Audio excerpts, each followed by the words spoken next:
Oh ho ho, c'est Manga Croustillant et aujourd'hui on se retrouve pour le top 24 des séries terminées dans ma Mangatech. Et pour la troisième position, donc au pied du podium, quelle série est-ce qu'on va retrouver? On va retrouver Errance de Ino Asano. Déjà petit point, Ino Asano, j'ai lu pas mal de ses œuvres, il me manque encore Dead Dead Démon de Destruction et Bonne Nuit Poun Poun que j'ai pas lu, mais sinon tout le reste, les petits one-shots et les petites séries, je les ai lus.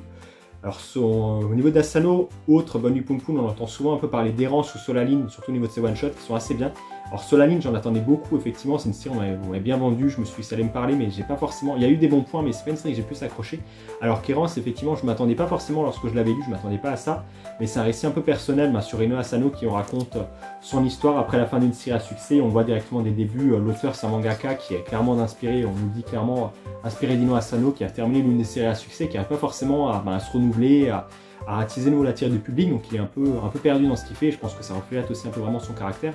Il est perdu dans ce qui se fait, il se dit est-ce que vraiment je vais continuer encore à faire des œuvres, comment faire pour réussir à captiver nouveau le public et être un auteur reconnu, enfin être nouveau un auteur reconnu après avoir fait une œuvre, voilà, je pense que c'est lié à Bonne Nuit Poun Poun qui a quand même marqué un petit peu, a marqué les lecteurs et a marqué pas mal de personnes. Comment réussir à sortir après de ça? Donc vraiment Ino Asano nous raconte un peu les déboires, comment est-ce qu'il se ressent, sa vie de famille aussi, sa vie de couple avec sa femme qui va faire des choses qu'il va peut-être un petit peu regretter, effectivement. Plus tard, on va apprendre voilà, qu'il y a peut-être des choses même qui sont un peu réelles. Je pense que l'aspect d'Ino Asano sont peut-être aussi un peu retranscrits dans ce récit. Mais ouais, concrètement, par rapport à Solaline, vraiment tu ressens un peu l'aspect de l'auteur, un peu perdu et peut-être même des ressentiments personnels dedans. J'essaie de chercher une page là qui représente peut-être un peu ça. Ouais, par exemple, ici on a des textes. Un peu des textes aussi qui présentent un peu la mentalité de tout ça.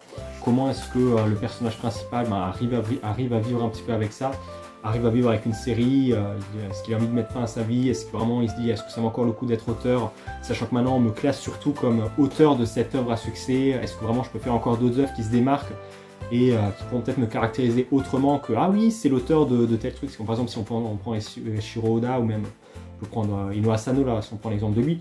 Ino Asano, le premier titre qu'on pense, c'est par exemple, voilà, il y a Bonne Nuit Poun Poun, Errance maintenant un peu pour ceux qui sont un peu plus connaisseurs, mais je pense que l'œuvre la plus grand public, c'est peut-être Bonne Nuit Poun Poun, qui est vraiment bien fait par lui aussi pendant un moment.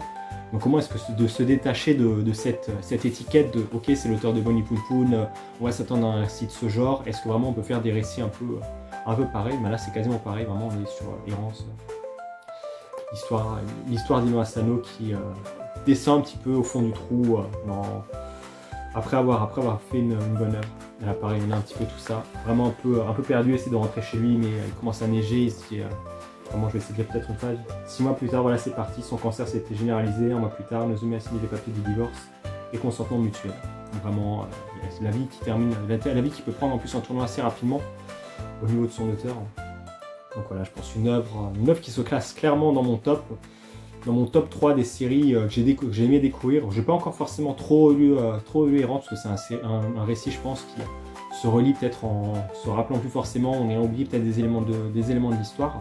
Mais ouais, ça reste une œuvre qui, je pense, mérite d'être lue. Je pense que si les gens n'ont pas forcément aimé Solaline, ils aiment peut-être bien Errance. Après, il y a peut-être des gens qui ont bien aimé Errance et Solaline aussi, mais ouais, je pense que si vous voulez peut-être essayer de donner une chance à Errance, si vous voulez découvrir un peu le travail d'Ino Asano et découvrir aussi peut-être un peu les pensées d'un auteur et l'aspect réel vraiment d'un auteur, vraiment avoir la vision réelle d'un auteur et ce qu'il pense vraiment, sachant que Ino Asano c'est pas forcément non plus le mec tout blanc super joyeux, c'est vraiment des passages assez sombres qui nous font réfléchir aussi un peu sur nous-mêmes dans tout ça.